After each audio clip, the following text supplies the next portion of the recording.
que presento a continuación, con el que quiero entrar con Jaime, nos va a ocupar todo el día.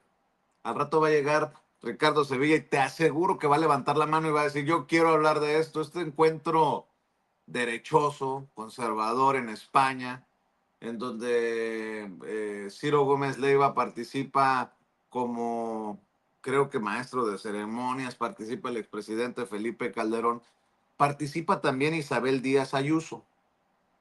Es la presidenta de la Comunidad de Madrid, la presidenta del PP en Madrid, y hace unas declaraciones que a mí me gustaría retomar. A ver si las tiene, don David, échalas.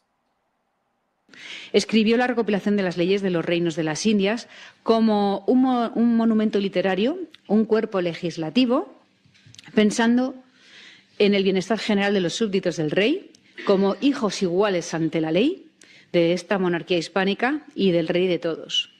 Y así ha sido a lo largo de la historia. Tenemos muchísimos ejemplos. Este mismo historiador escribía en 1904 sobre cuando los españoles iban a hacer las Américas, donde, por cierto, ya se ha comentado anteriormente, fuimos buscando refugio quienes huían de la Guerra Civil Española. Y así ha sido siempre, a lo largo de la historia de los años, hasta que desde la segunda mitad del siglo XX, desde varios frentes, se volvió a atacar este mundo mestizo que construimos a ambos lados del Atlántico, y lo peor es que nos dejamos contagiar por el resentimiento o el complejo. Y gobiernos que odian lo español desde dentro y desde fuera lo promueven convenientemente. Gobiernos, por cierto, que todos acaban siendo igual de tiranos, que se convierten en narcoestados, que fulminan la clase media, la pobreza, la inseguridad, es lo que únicamente promueven.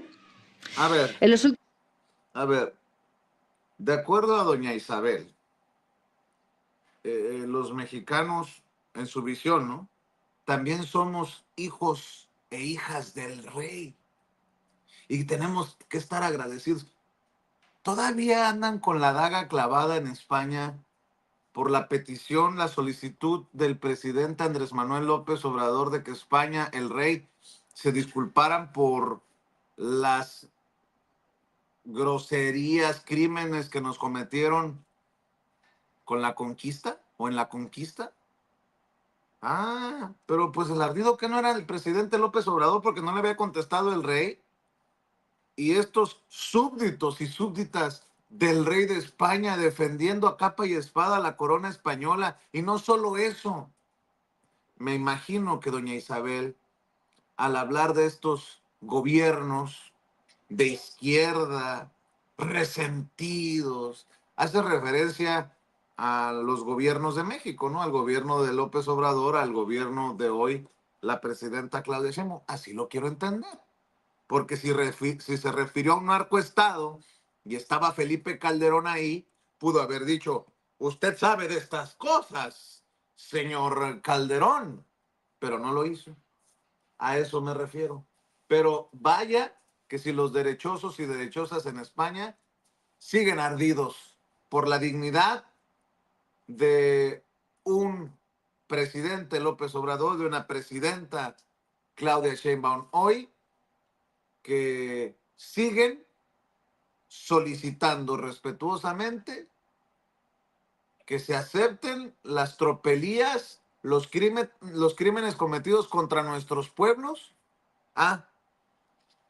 y que reneguemos de ser hijos e hijas del rey.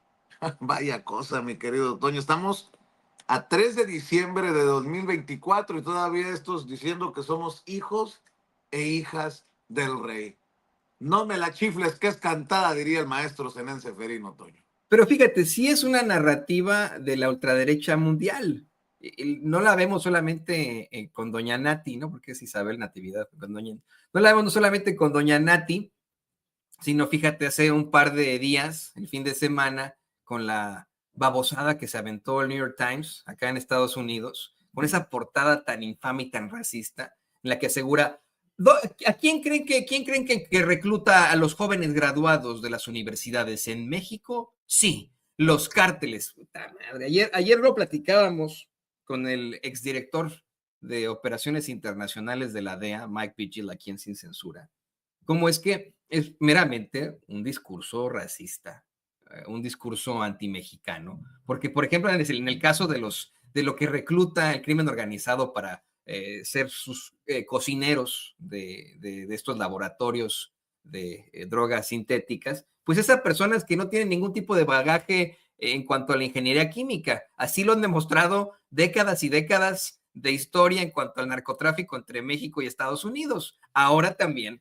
en cuanto a Canadá, una idea que vino a cimentar aún más el queridísimo periodista Paco Cruz, al hablarnos de cómo es que en ningún momento los cocineros del narco han tenido algún tipo de pues bagaje en cuanto a la ingeniería química. Pero esa es la idea que quieren plantear, Vicente y público consentidor. México se enfrenta a un narcoestado, miren, viven en la época de las cavernas, tenemos que ir a civilizarlos y etcétera, cuando efectivamente en estos momentos, si se compara México con Estados Unidos y con España al hablar de derechos fundamentales, al hablar de progreso, al hablar de justicia social, pues evidentemente en estos momentos en México sí existe una transformación.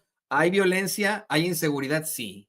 En estados de la derecha como es Guanajuato, por ejemplo. Pero esta es la narrativa. La narrativa es volver a discriminar, a ponernos como los incivilizados, a los que vinieron los españoles aquí a educar y etcétera. Cuando, lo digo con mucho respeto para nuestros hermanos y hermanas españoles, creo que tuvieron muchísima más aportación de México y de este continente, del continente americano en España, que lo que nosotros obtuvimos pues, del viejo mundo. Me van a salir con la misma pendejada de siempre, de, sí, pues ¿en qué idioma me estás hablando? ¿Cuál es tu apellido, señor Ruiz? Pues te estoy hablando de mexicano, hijo de la chingada.